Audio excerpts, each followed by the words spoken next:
Lord of the Rings is the most popular work of fantasy that has ever been created. And over the last few months, I've been reading the books for the first time in my entire life. Side note, I am writing a ton and creating a ton of video essays on my first time read through. If anybody wants to subscribe, got all my thoughts there on the channel. You can also become a member to support the channel too if you want. But anyway, I have been reading this for the first time in my life, and one question just keeps rolling around in my head. I keep thinking about why this book stands the test of time like no other book before it. Or I'm sure even after it. Now, sure, there have been really popular books like Harry Potter, which I really love, or sometimes like you think about the work of Brandon Sanderson, who pumps out so many books, or you think of Narnia. But among fantasy fans, this work seems preeminent. You don't really meet many people who like the fantasy genre and don't have Tolkien as their top writer. At the very least, he's usually in their top 3. And I think the answer is incredibly multifaceted, as there are hundreds of reasons that this book and the write of Tolkien just prove to be incredible. Now, I think his story is phenomenal. I think that's one of the top reasons. He just wrote a really good story. That's the first bit. It just draws you in. I also think his writing is excellent. It's some of the best writing that I've ever encountered in the English language. I think he just knew how to use grammar and syntax to just really contribute to his story, as I kind of wrote about last week. He also knew how to model different styles of writing, like adventure and horror and drama. Wrote about that last week too. He was also a master at showing character development, but also putting little tidbits of wisdom in there from his own personal stores. And it's something that kind of draws the reader out of reading for a little bit, and you just kind of need to pause and think about whatever he just wrote for a few minutes. I think about so many different lines.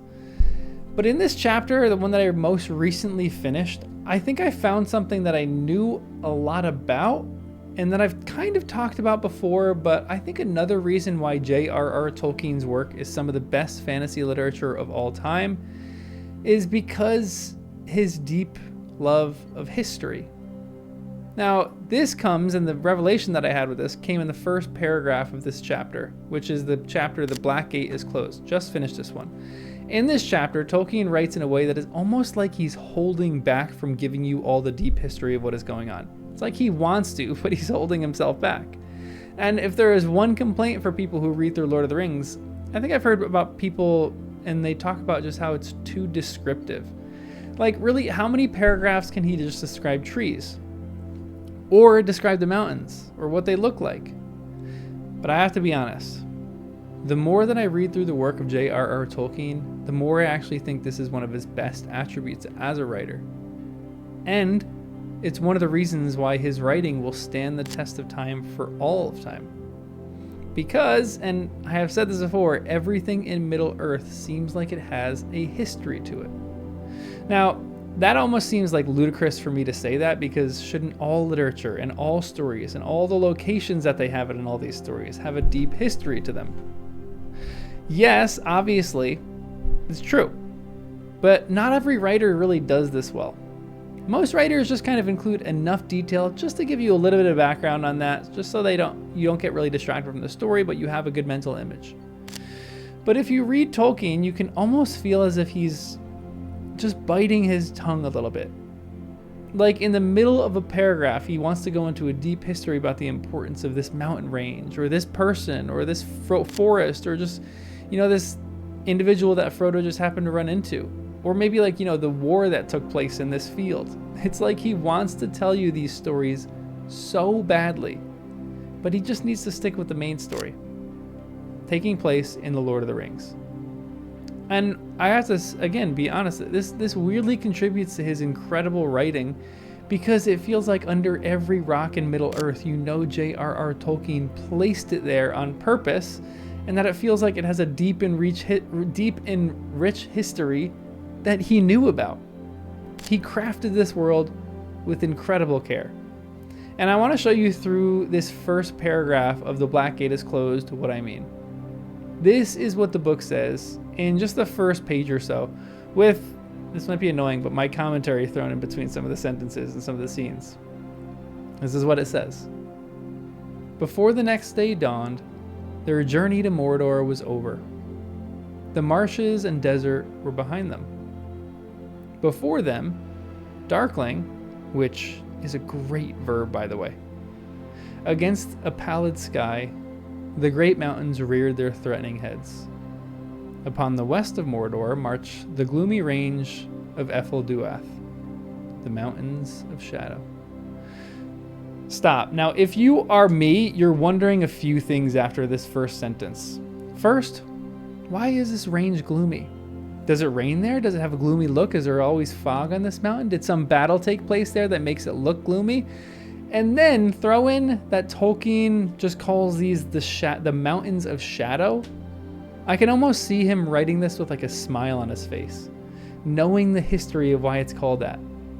But then he just keeps on writing, bypassing that totally, not explaining any of it. And as a reader, this creates so much intrigue that I was experiencing and that I know so many other people experience when they read this. I want to know more about this so badly. But the text goes on. And upon the north, the broken peaks and barren ridges of arid Lithui, gray as ash.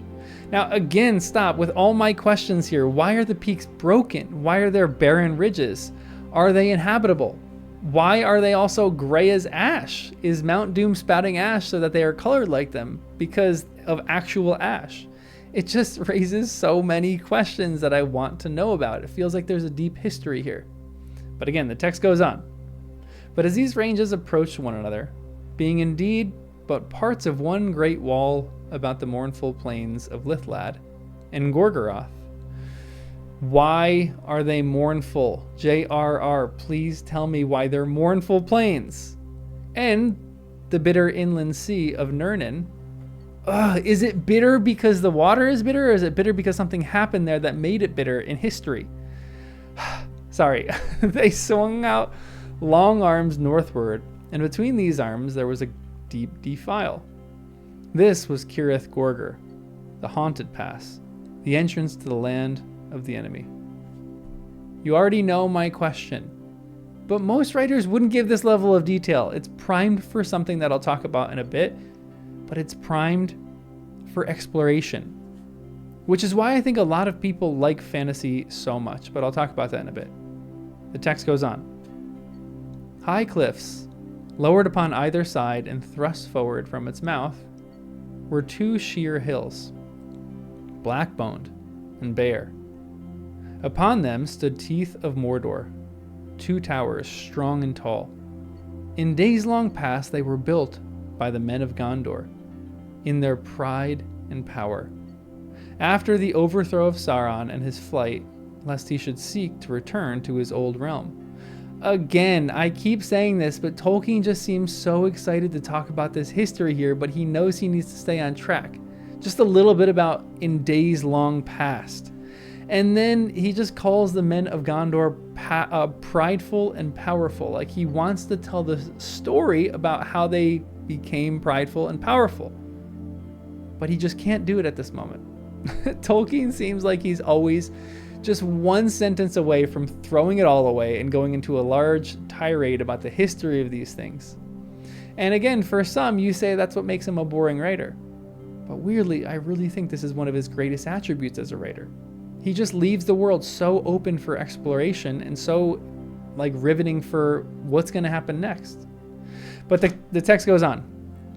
But the strength of Gondor failed, and men slept, and for long years the tower stood empty. Then Sauron returned, which is one of the greatest sentences that has ever been written in the English language. Then Sauron returned. Short sentences. Shut up, Hemingway, with him being the king of short sentences. I think that might be the one of the best sentences in this book. Then Sauron returned. Okay, I gotta keep reading this, otherwise I'm gonna get distracted with every single sentence in here. The text goes on. Now, the watchtowers, which had fallen into decay, were repaired and filled with arms, and garrisoned with ceaseless vigilance. Stony-faced they were, with dark window holes staring north and east and west, and each window was full of sleepless eyes. Across the mouth of the pass, from cliff to cliff, the Dark Lord had built a rampart of stone. In it there was a single gate of iron, and upon its battlements sentinels paced unceasingly. Beneath the hills on either side, the rock was bored into 100 caves and maggot holes. There, a host of orcs lurked, ready at a signal to issue forth like black ants going to war. None could pass the teeth of Mordor and not feel their bite, unless they were summoned by Sauron, or knew the secret passwords that would open the Morannon, the black gate of his land. This is such good writing. Now, I didn't give my commentary in the last bit because I really just think it's just the same as everything else. I think one of the biggest reasons why people really like the fantasy genre is because it's just so exploratory. And I am reading Brandon Sanderson's work here too. And having never read it or heard about it and knowing literally nothing about it except that people love his work, I found it so incredibly fun to read. Now, I just make all sorts of predictions about what's going to happen. I want to know the history of the place, and Sanderson does a really great job of answering these questions that you have in a really satisfying way. But then when he answers a question, he gives you like 3 more to think about after he's answered them. And I have to say too, I think Tolkien is even much more of a master at that. I don't think it's any surprise to anyone watching this who knows Tolkien that he indeed wrote a full history of Middle-earth. And this bleeds into everything that he writes.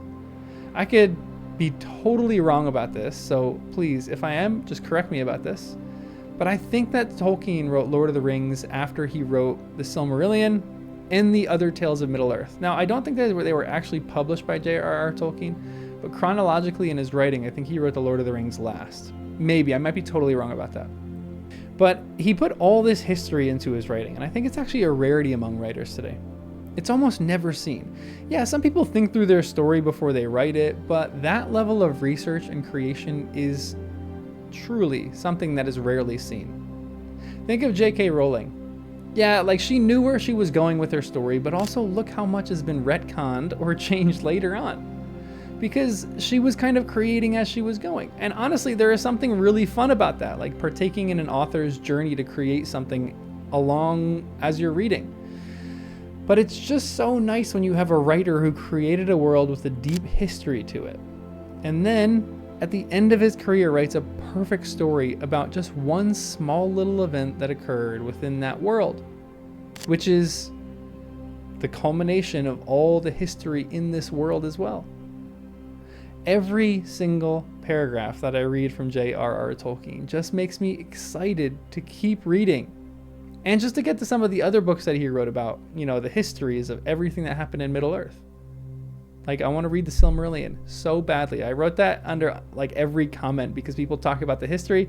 I say I cannot wait to get to the Silmarillion.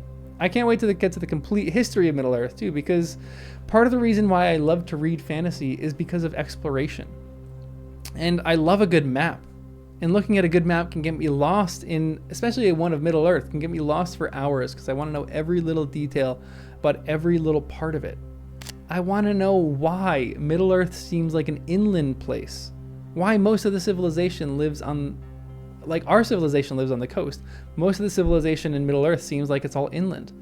I want to know about the fish that live in some of these streams and ponds. I want to know what the heck is going on in this lake up here that it's not surrounded by anything.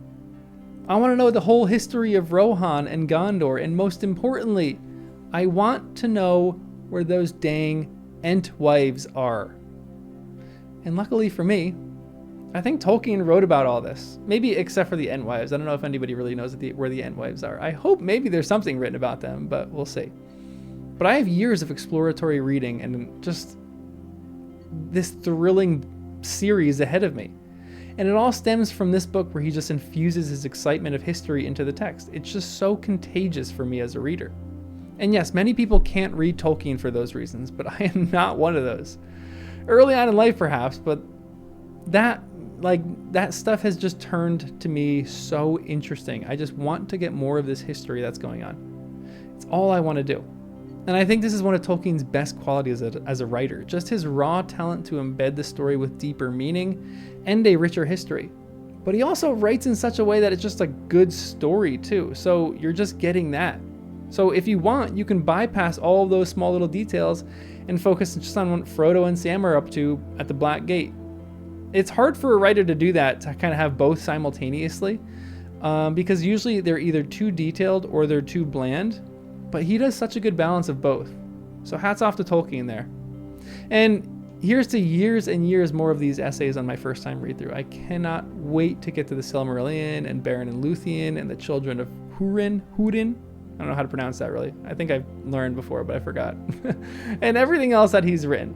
I have years of reading in front of me that really excites me every single day, because Tolkien truly knows how to reel you in. And I am so reeled in with this text. This is like, total side note. When I started reading Lord of the Rings, I was excited to read it because I was like, I think it's going to be a great book. I'm very excited to, check out all the things that are going on.